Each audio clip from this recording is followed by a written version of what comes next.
Buenos días, señores. Quisiera decir algunas cosas y las anoté para no olvidarlas. En primer lugar, la razón por la cual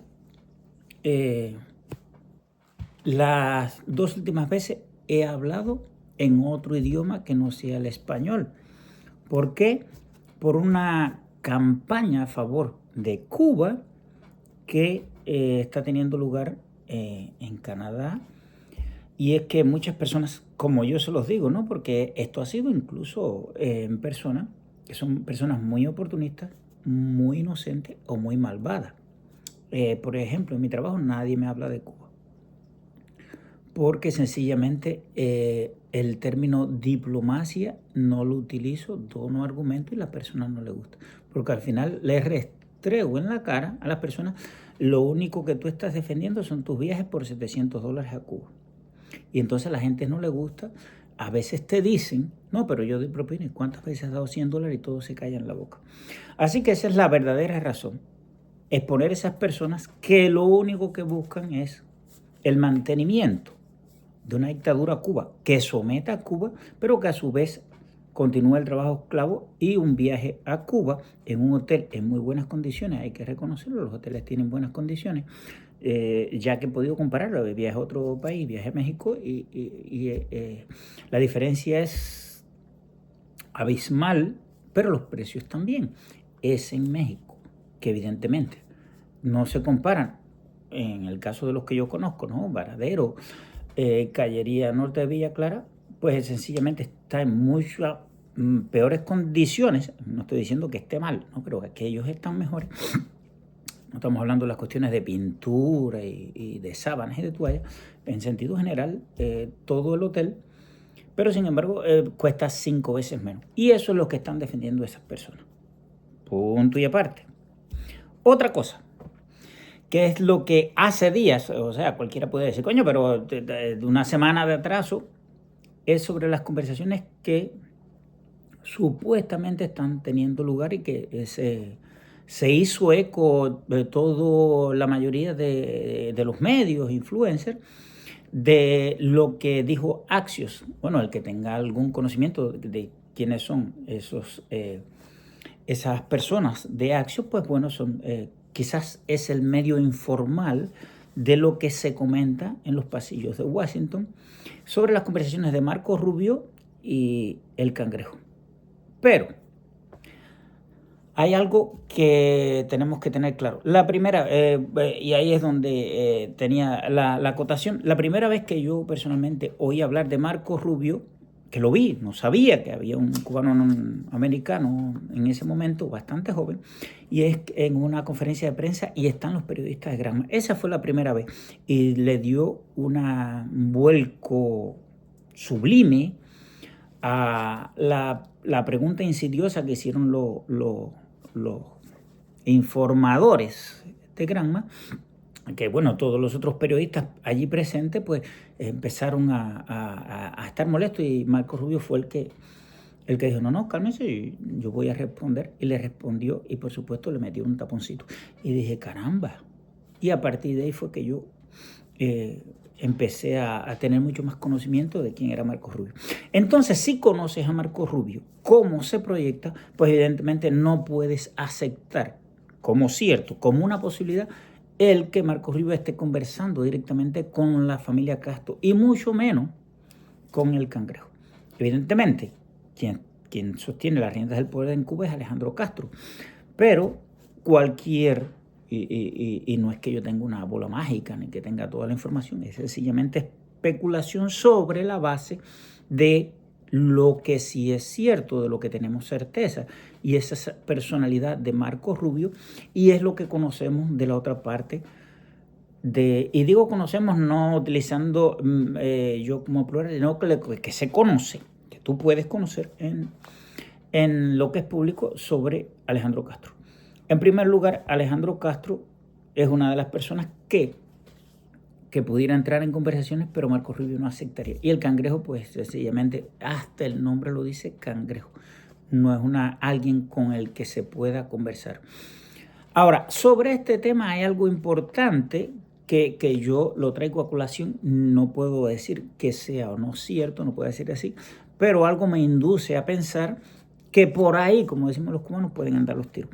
El hecho de que se quiera encausar a Raúl Castro por una causa abierta que tiene Estados Unidos tiene mucha importancia, y de esto sí no se habla de la causa, pero ¿qué llevaría el encausamiento o la reapertura de la causa de Raúl Castro? Porque son los que controlan el país. O sea, Raúl Castro es, disculpen, la momia, el dinosaurio, que todo el mundo por respeto va a mantenerse unido. Pero una vez que el tirano fallezca o fuese capturado o abatido, Dios mediante, pues evidentemente a partir de ese momento todas las rastas van a correr. O sea, para ilustrarse lo mejor, hay una película que se llama El hundimiento, que yo creo que es aburrida para los que no les gusta el cine de acción, que es los últimos momentos de la caída del Tercer Reich. Y todo el mundo está esperando que acabe Hitler de darse el disparo en la cabeza para salir corriendo. Bueno, eso mismo está pasando en Cuba, porque evidentemente, como sabemos, son 67 años de fracaso impuestos por la represión, por el crimen y evidentemente por la sumisión, voluntaria o no, de nosotros los cubanos. Y digo voluntaria o no porque no podemos decir que todos los cubanos hayan aceptado eso. Al contrario, cuando se escriba las páginas de la historia de lo que pasó en Cuba, pues veremos que los mayores héroes, además de los de la independencia, pues estuvieron precisamente en las luchas contra el castrismo. Pero bueno, tanta sangre corrió, tantos asesinatos, tantas torturas, tantas largas penas, tantos desaparecidos que dieron al traste con la extensión del castrismo. Y ahí voy a unir el otro tema sobre la lancha.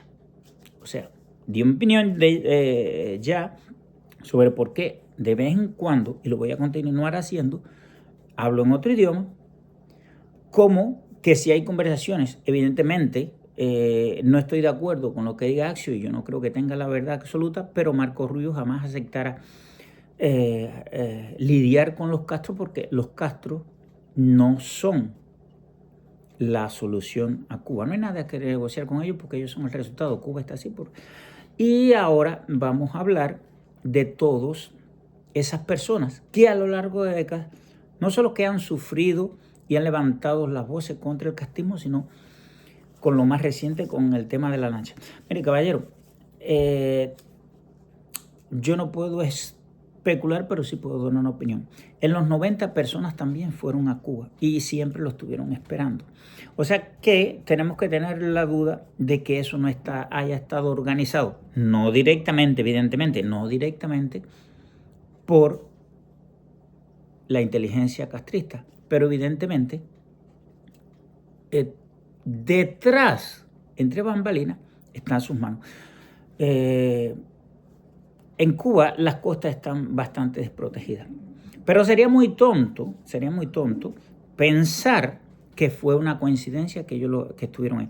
Pero mucho más tonto sería que una persona que vaya a luchar en contra del castrismo vaya a desembarcar por la zona de Corralillo. O el que tiene un mínimo de conocimiento de Cuba, de Corralillo, pues sería la peor el escenario para desembarcar. En primer lugar, porque Corralillo lo más cerca que tiene, llano completamente, ¿cómo decimos? No hay mucha vegetación, lo más cerca que tiene es Quemado de Winnie, que históricamente pues que no tienen ni una historia de estar en contra del castrismo. Así que entrar por ahí sería venderte. Así que tenemos que darle un poco de crédito a las historias que están saliendo de que es alguien que le estaba diciendo que fueran. Porque como mismo en los 90, el castrismo quiere poner una bandera roja, una luz roja, para aquellos que, bien intencionados, quieran ir a luchar contra el castrismo. Entonces, ¿qué es lo que hace falta preparar por ellos? Un ataque de falsa bandera en la que puedan asesinar a varios inocentes y, por supuesto, las personas van a reflexionar, van a pensar 2 veces antes de ir a luchar por la libertad de Cuba. Esa es mi opinión de lo que pasa. Ha pasado ya. A ver, ¿cómo pudiéramos nosotros preguntarnos por qué en Barbados le dieron a Carlos Laje en el 75 que no se montara en ese avión? O sea, es evidente. La quema del Encanto, había que quemar una tienda y con una mujer dentro, Fe del Valle, en el Canto, había que poner explosivos en La Habana. Él la cubre porque precisamente había que aglutinar la población en contra de la contrarrevolución. Había que quitarle la vida a maestros porque hacía falta aglutinar las personas en contra de los bandidos y así que esos maestros que fueron abanderados, puede que haya habido alguno que inconscientemente no lo haya sabido, puede que haya habido alguno que verdaderamente lo que quería era que las personas aprendieran, pero en todas las combinaciones el mensaje que llevaron fue un mensaje ideológico a favor del comunismo.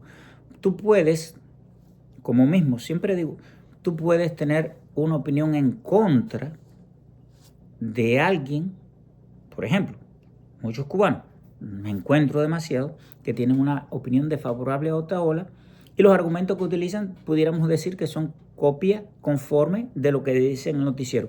Si tú estás contra la dictadura y si tú arremetes contra aquellos que van contra la dictadura, pues sencillamente tú le estás haciendo el trabajo a la dictadura. Conscientemente o no, tú eres un portavoz del mensaje de la dictadura. Y puede que lo que haga Otaola a ti no te guste, puede que la forma en que lo haga a ti no te gusta, pero al final, si tú estás contra la dictadura, pues lo que menos puedes hacer, si no te gusta, es callarte, pero no ir contra él, porque estarías entonces apuntalando el régimen castrista. Ahí te lo dejo. Entonces, esos maestros transmitieron el mensaje de Castro, lo afirmaron en esos lugares donde los bandidos tenían su teatro de operaciones. ¿Y qué pasó?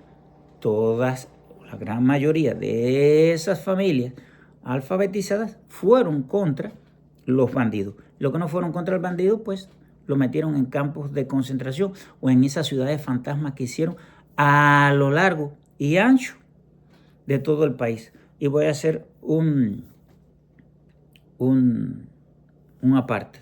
Yo, cuando estudiaba en primaria en Berrocal, me acuerdo que allá entre campos, había un pueblecito, todo un modo, entre caña, todas las casitas iguales, pintaditas de cal, y eso no tenía nada que ver, estaba entre La Zorra y Berrocal por atrás.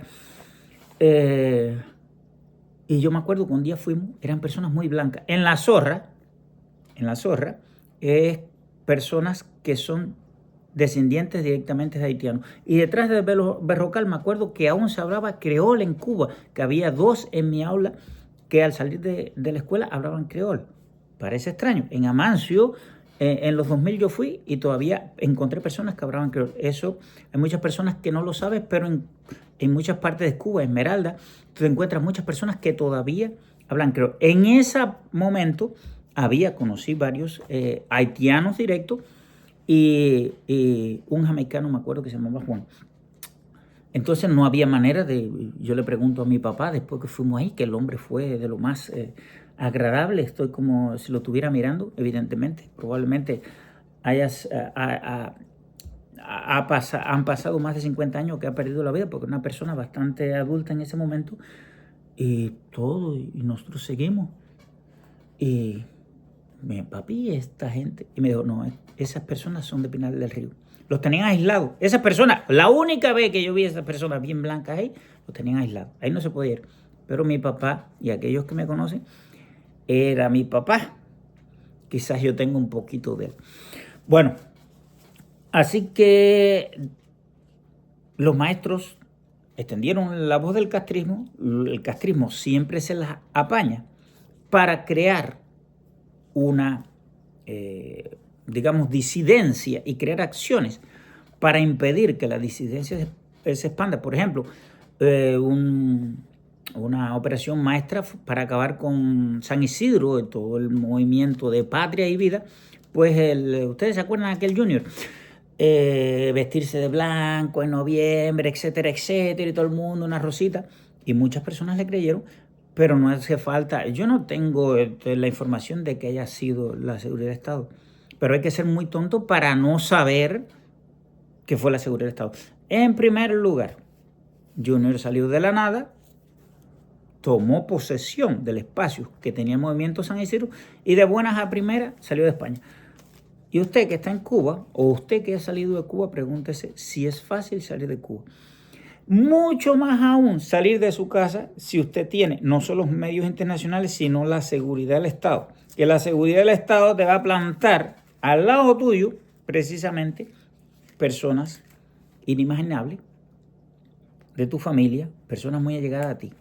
Y volviendo al tema de los bandidos, que antes las telenovelas, todas las historias, pues a quien mandaba Castro a cazar los bandidos, pues a padres, a hijos, después los cogía y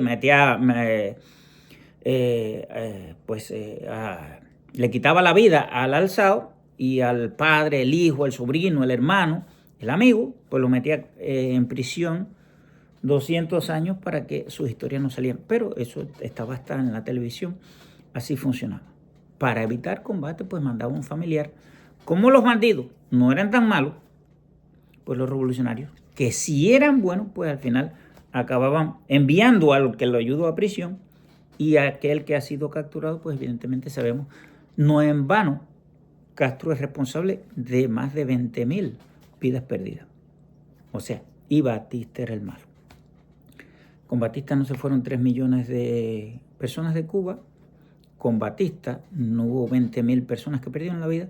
Con Batista no hubo, y estas es cifras de la propia dictadura, no hubo 10.000 alzados. 10.000 alzados en un momento determinado que llegó a haber hasta 10.000.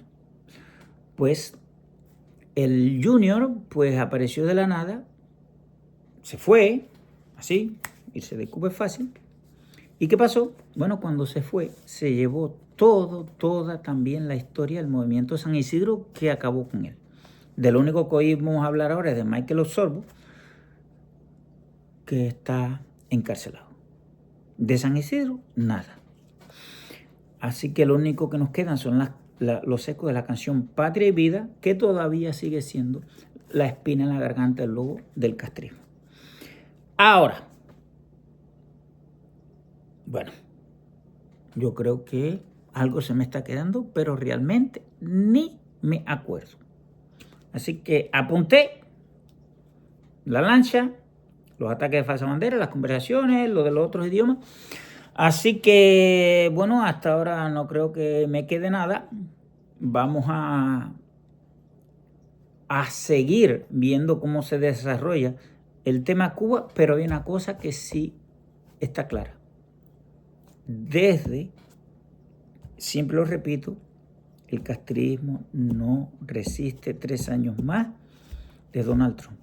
Y si usted no está convencido, si usted cree que yo lo digo por simple especulación, usted vea qué hace Cuba. Cuba no produce nada. Cuba es 67 años de acumular fracasos. Una cuña, una parte.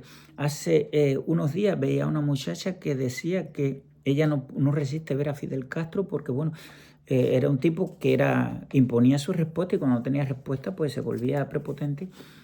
Y es algo que yo siempre he dicho, no podía estar más de acuerdo con ella. Porque sí, Fidel Castro era la única persona que se pasaba 5 horas hablando. Es cierto. Ahora, coja el discurso más extendido de Castro y mire usted si usted no puede decir lo que él decía en 5 minutos. Y le va a sobrar tiempo. Porque si hay algo que se ha demostrado, yo no sé de dónde las personas sacan esa inteligencia sublime de Castro, porque si algo que se ha demostrado es que Castro no era bueno en nada. Y usted puede ver todos sus discursos, los planes de las vacas con la cabeza en aire acondicionado, la vaca que producía 100 litros de leche, el tema de la desecación de la ciénaga de Zapata, la zafra de los 10 millones, lo del café, lo de las frutas exóticas, lo de carne. Todo ha sido fracaso tras fracaso, locura tras locura. Y yo me acuerdo cuando era chiquito que la gente decía, coño, pero mira, el tipo de un bárbaro puede acordarse de todas esas cifras.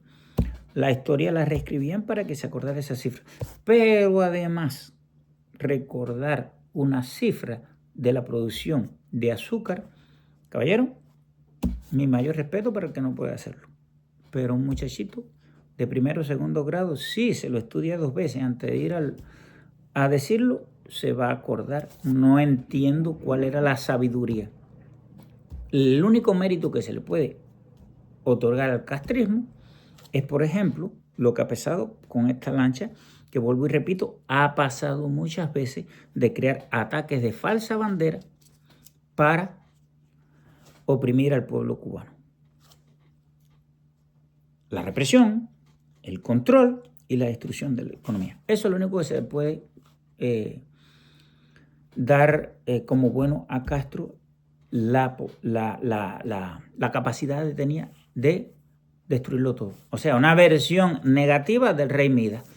Todo que aquel rey Midas todo lo tocaba, lo convertía en oro, pues Castro todo lo que tocaba lo convertía en algo amarillo también, pero en excremento. Así que nada, ya lo dije todo. Hay algo que se me olvida.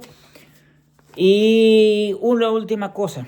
Si tú crees que eso que yo digo, este mensaje, sabio o no, debía llegar a otras más personas, pues dame un like. Que ahora yo comprendo que estoy aquí, que es que si tú quieres que mi palabra se extienda, esa que busca la libertad de Cuba, pues tienes que darme un like para lograr romper los algoritmos de Google y que esta palabra llegue a más personas. Así que nada, como siempre digo, abajo el castrismo y viva Cuba Libre.